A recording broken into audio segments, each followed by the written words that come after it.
Magandang gabi, Bagong Pilipinas. Narito ang Police News Express sa oras na ito. Ako po si Patrolwoman Resali Umalay. Kaugnay pa rin sa isinagawang White Ribbon Movement Rally ngayong araw. Patuloy ang pagpapaiting ng seguridad ng Philippine National Police sa paligid ng EDSA Shrine bilang bahagi ng security coverage kaugnay ng inaasahang faith-based rally ng White Ribbon Movement ngayong araw. Mula sa EDSA Shrine, ibabalita yan ni Patrolman Don Brosas.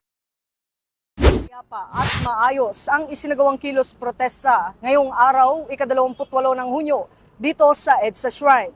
Gayunpaman, nananatiling nakaalerto ang mga tauhan ng Eastern Police District upang tiyakin ang seguridad at kaayusan hanggang sa tuluyang matapos ang aktibidad at makauwi ng ligtas ang lahat ng mga kalahok. Ayon kay Police Brigadier General Melesio Buslig Jr., District Director ng Eastern Police District, nag-deploy ang kanilang mga tanggapan ng kabuuang 1,087 PNP personnel upang magsagawa ng crowd management, traffic management at seguridad sa lugar.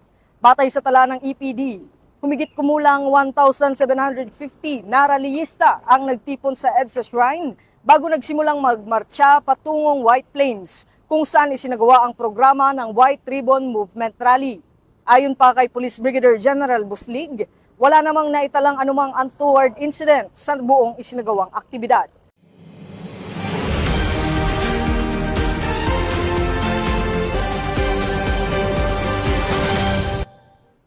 Nananatiling nakaalerto ang Philippine National Police habang isinasagawa ang faith-based rally ng White Ribbon Movement sa Quezon City ngayong araw. At yan ang ibabalita ni Patrolman Edwin Baris. Bagong Pilipinas, kasalukuyang isinasagawa ang White Ribbon Movement dito sa People Power Monument sa White Plains Avenue ngayong araw, kung saan dumalo ang iba't ibang grupo at mga individual upang makiisa sa naturang pagtitipon.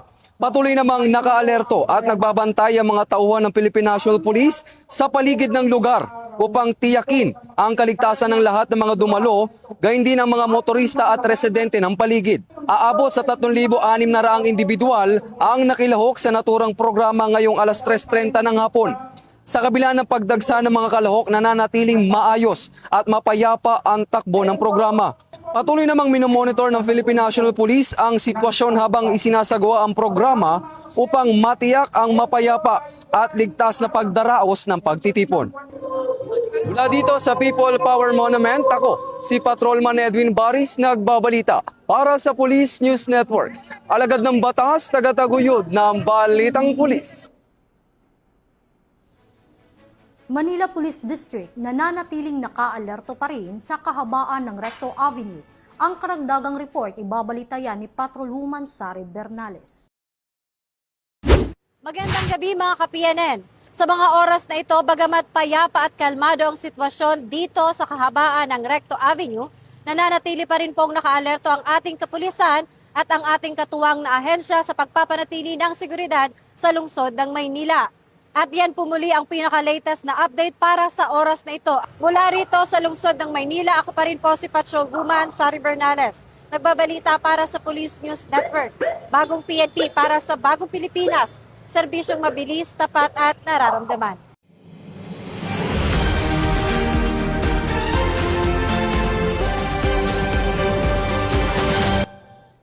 At para sa napapanahong balitang pampulisya, laging tumutok sa Police News Network.